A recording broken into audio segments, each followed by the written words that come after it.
Hey, this is Anney. And Samantha. And welcome to Stuff Mom Never Told You, a production of iHeartRadio.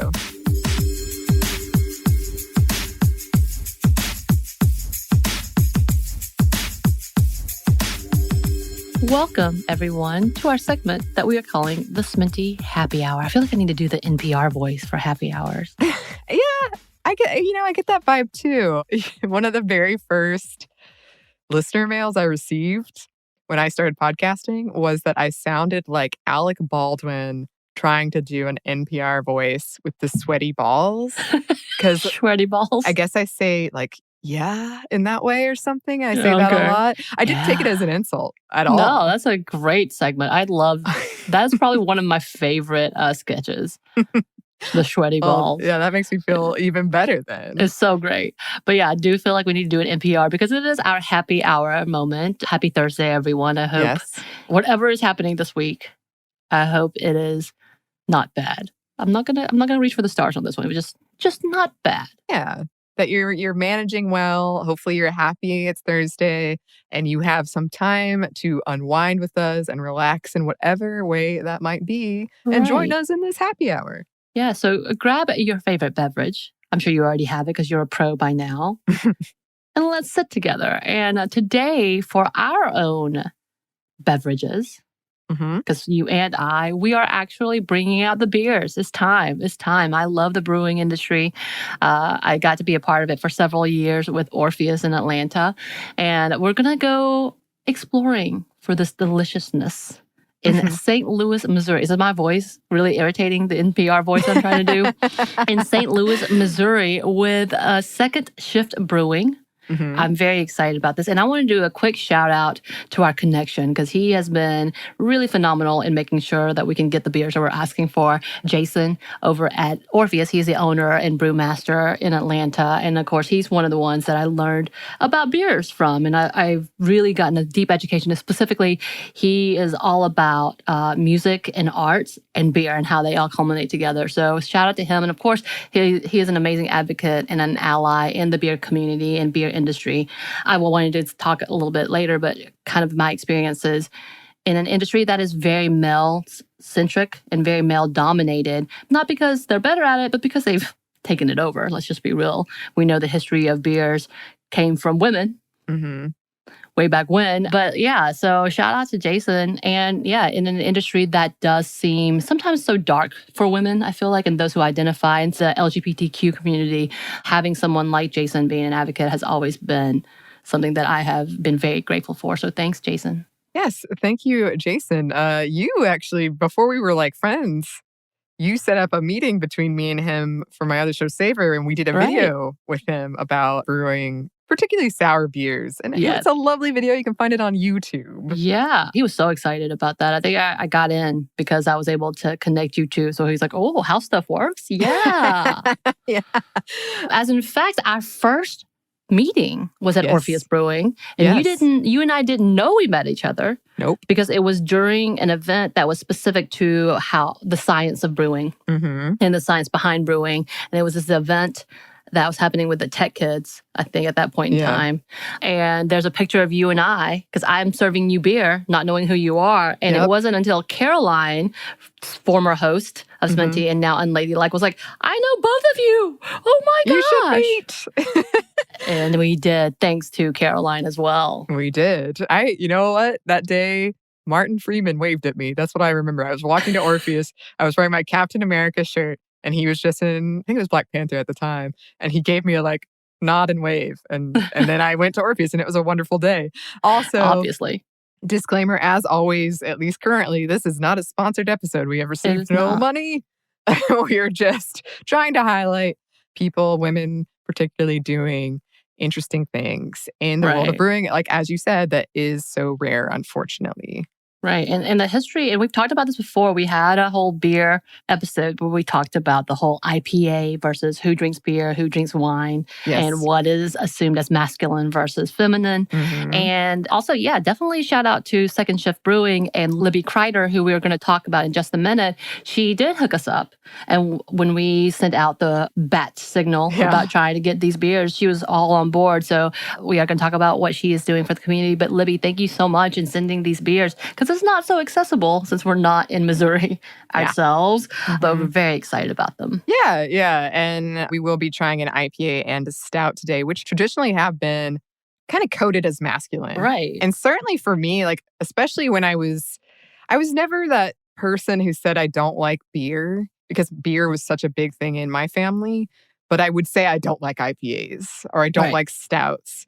And it was just sort of this assumption I had, one, with I probably cheap bad IPAs and stouts, but also that it was more of a masculine beer types, both of them. I don't know if I really felt this or internalized this, but like it was more in my lane to like lighter beers. Right. Or just, again, wine or seltzers or such. Right. And just kind of talking about the industry alone, we've seen a lot of up and downs and a lot of scrutiny within different breweries and different industries. I definitely have a list of breweries that I have boycotted because of some of these issues. So when you find breweries and companies that actually elevate women and elevate the LGBTQ plus community, elevate those marginalized, such as the Black community, is lovely to see. And you want to talk more to them and help push their brands because it is good. But also, hopefully, these are the same brands that are bringing in the marginalized people into their industry because it's so hard to get a footing in anyway.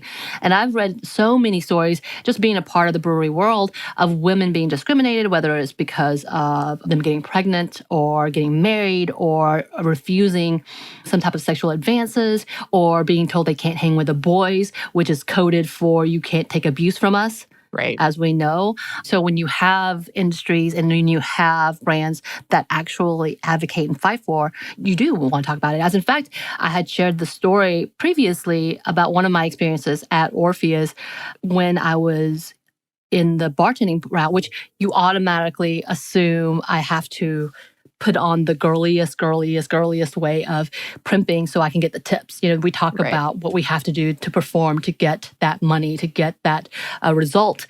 And I had one situation where we had an event. The event was great, but here came these essentially rich white men trying to be investors, not understanding the industry, just trying to find a place to make money and trying to serve them. And me being harassed by one and not knowing for sure how my supervisors were going to react. Were they going to advocate for me? Were they going to stand up for me? Because I've seen so many stories where they just are told, you have to deal with it. Right. But I would love to say that Jason and at that time, my manager, Samantha, had my back, as in fact, went full blown, went after them like, this man is not allowed to be in our brewery anymore. You need to apologize. The person who brought this person needs to apologize. And I want to make sure that you did it like sincerely. Like it was a whole on. And I remember coming back, feeling like, oh, this is what it feels like to have an ally.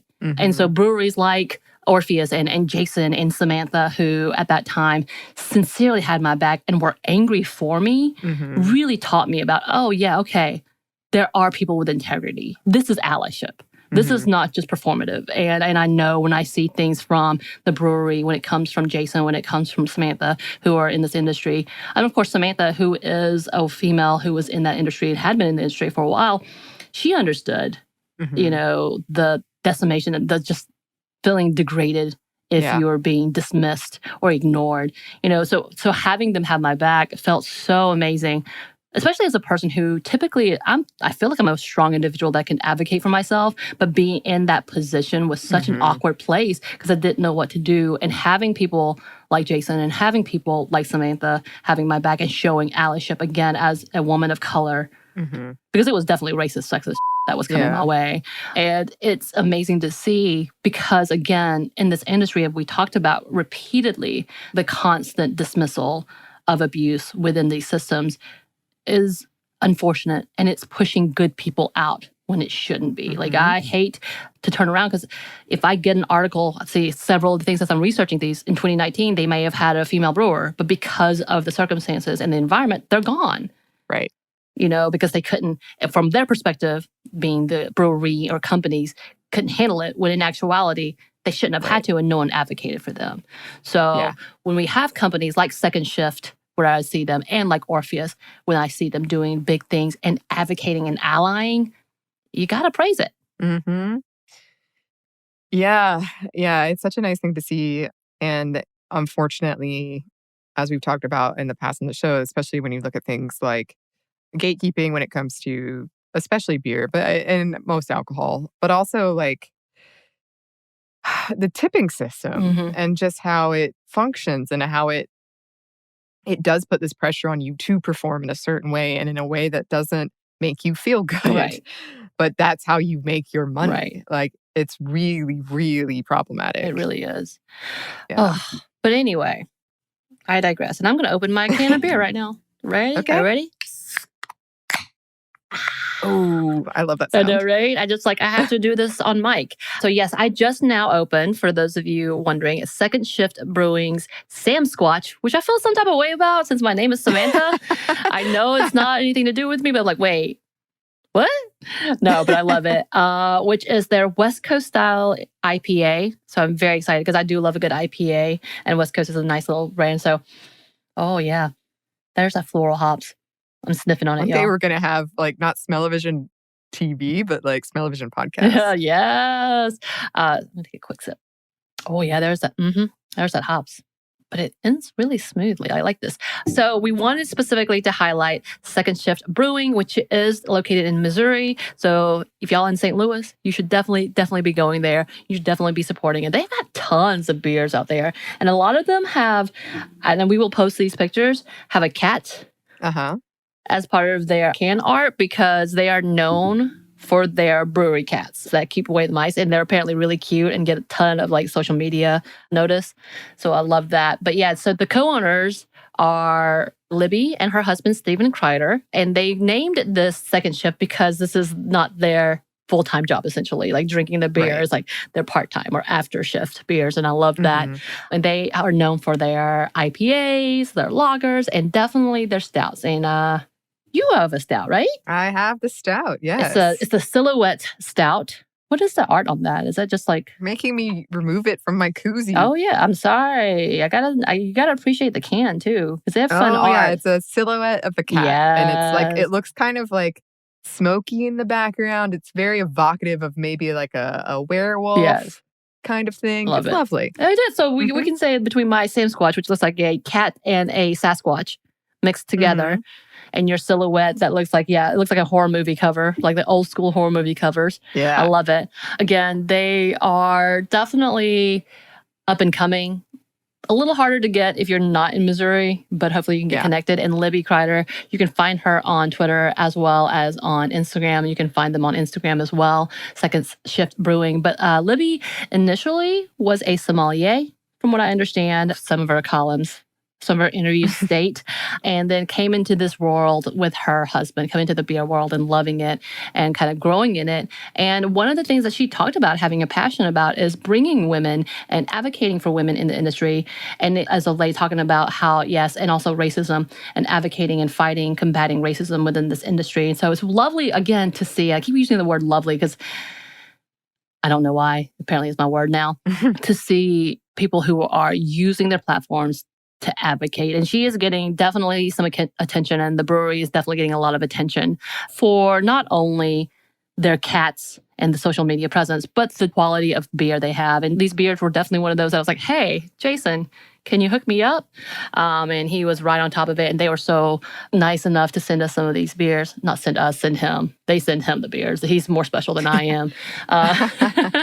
And she has become a big leader within the beer community, especially with the understanding and the knowledge of beer, as well as the passion for beer. And we know you were at the science fair, the depth and the level of measuring hops, the measuring of sours, the aging and the barrels, how big this plays within these types of communities. And I think it's such a great place. But yes, I am sipping on my Sam Squatch IPA. Am I supposed to do it like that? I don't think so, right? But yeah, so the Sam Squatch is a West Coast style IPA, and they describe it as having a lovely malt, and it does, and a piney hop bomb. So yes, apparently this was named after a kitty, their newest kitty named Sam. So I don't feel so bad. There you go. I guess, whatever. But it is really, really delicious. It's really definitely hoppy. So if you don't like hops, and sometimes you have to ease into the hoppiness of a beer, this may not be the one. But if you love a good IPA, you love the good West Coast depth of the hoppiness, of the pininess of it. So it's not less floral, more so than more malty. So it leans towards that way. Although I can smell the florals when I open it, it definitely smells like that hay kind of ish smell. This is the one for you. And I will be, because this is actually a 16 ounce. So y'all, this is definitely our last recording of the day for a reason. Happy hour indeed. Drink responsibly. Yes. We keep forgetting to say that Please. at the top. But yeah, so Anney, tell us about yours, Silhouette. Yes. Silhouette, which is a lovely name. It is a stout. And, I always forget, for some reason I have it in my head that stouts are going to be so like heavy. But this is really nice and crisp and light. I can definitely taste the coffee and chocolate. And I'm wondering if it's psychosomatic because I stayed up really late last night. Also, there was a huge storm in Georgia last night. Like, huge. But I feel like energized. Yeah. Yeah. So they describe it as rich and robust Russian-style imperial stout, dry roasted coffee, and chocolate notes. Yeah. But I'm very excited. much enjoying it. So I also have one of those, so I'm going to have to get into it in a bit. But yeah, this is an amazing beer. These are some great works. I love local breweries. This is one of my favorite things to do. And That's probably why you suggested this segment. It's true. It's true. But I miss traveling and going to different breweries and checking out the different types of beers and different places that are doing amazing work, because each craft is different. And I think I read Libby actually prefers her Pilsner, which I would love to have tried. And if I am in Missouri, you betcha I'm going to go to this brewery. But they are getting really big accolades for the work that they're doing and really big notoriety for the craft that they are honing in Missouri and bringing in these really nice and tasty and easy drinking beers. And of course, I know not everyone loves beers, and some people can't drink beers. You're allergic to the hops, and that makes me sad for you. I'm really so sorry. But yeah, just great if you can support your local breweries, as we know, just like any other place, local businesses, and any other communities. During COVID and pandemic times, they've had a hard time, and they've been hit pretty hard. And at the same time, as we talked about before, laws when it comes to beer and brewing, prohibition still affects the way they sell and who profits off of their products. So that's something to think on as well. Some states are better than others, but definitely they have a harder time, and it's better to local the area, their brewery specifically, their brewery personally. So if you can, get to there. Support the local brewers. Yes. And whatever you are drinking, we hope that you're enjoying it. We hope that you're well. As always, we would love to hear from you about other things we should spotlight in this happy hour, whether they are alcoholic or not, whether they're drinks or not. We would love to talk about it and highlight things people are doing. Also, just whatever you're making or you're into. And our signature cocktail, we're still on the lookout for that. Keep sending suggestions on that. And we hope you enjoyed this happy hour, and thanks so much for joining us. Yes, thank you guys, and cheers, y'all. Yes, cheers.